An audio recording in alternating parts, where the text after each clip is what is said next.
This week on MCrider, I thought we'd look at 5 common mistakes that riders make when approaching red lights and stop signs. These tips are especially true if you're riding in or around traffic like I often do in the Fort Worth area of North Texas.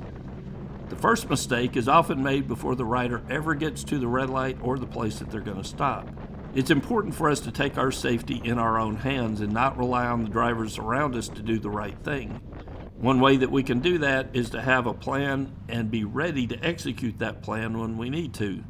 When approaching a red light, we need to think some what-if questions. And in this instance, I'm thinking, what if the car behind me is distracted and does not see that traffic is stopping up ahead of us? So I pick a plan of escape. Which side of the traffic ahead offers me the easiest and best path of escape if that car behind me doesn't stop? I could go between the cars ahead of me to the left, but in this instance, I've got a nice shoulder to use on the right-hand side, and it offers me the best path of escape. So now I've got my plan in place, but next I need to think about the best way to execute the plan. One way that I can make the plan more difficult to execute is by stopping too close to that car in front of me. If I do need to get out of the way, the closer I am to the car in front of me, the more difficult I make it on myself to get around them.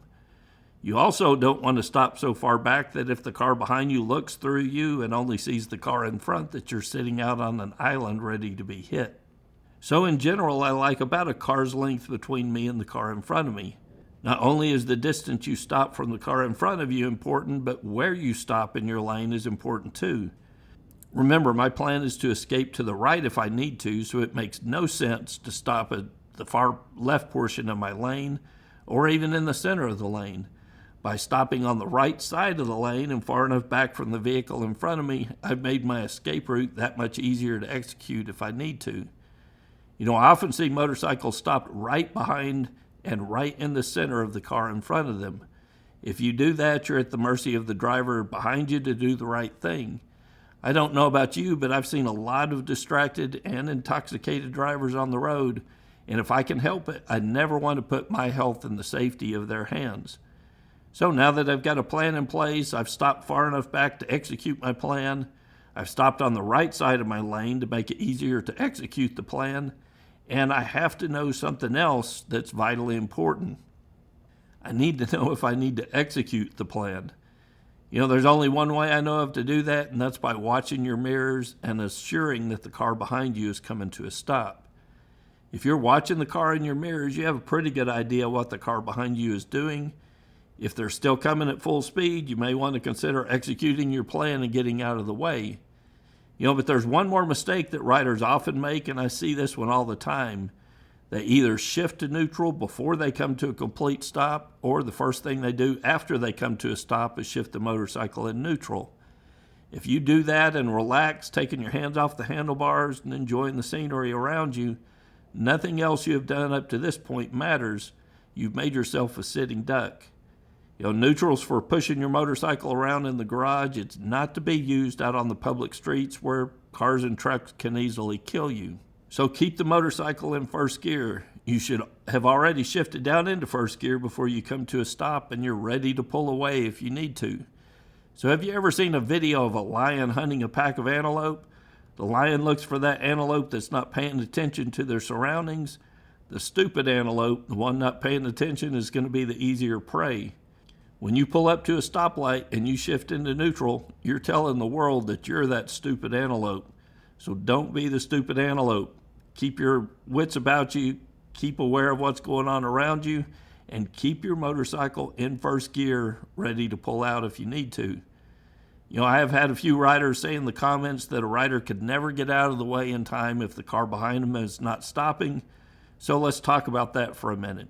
That might be true in some circumstances. Maybe before you can come to a complete stop, the car's already too close to you for you to get out of the way. Maybe they're going way over the speed limit and it makes it much harder for you to get out of the way. In those instances, you might get hit. But if you see that car behind you early enough, there's often time to get out of the way if you've performed all of the other steps already mentioned.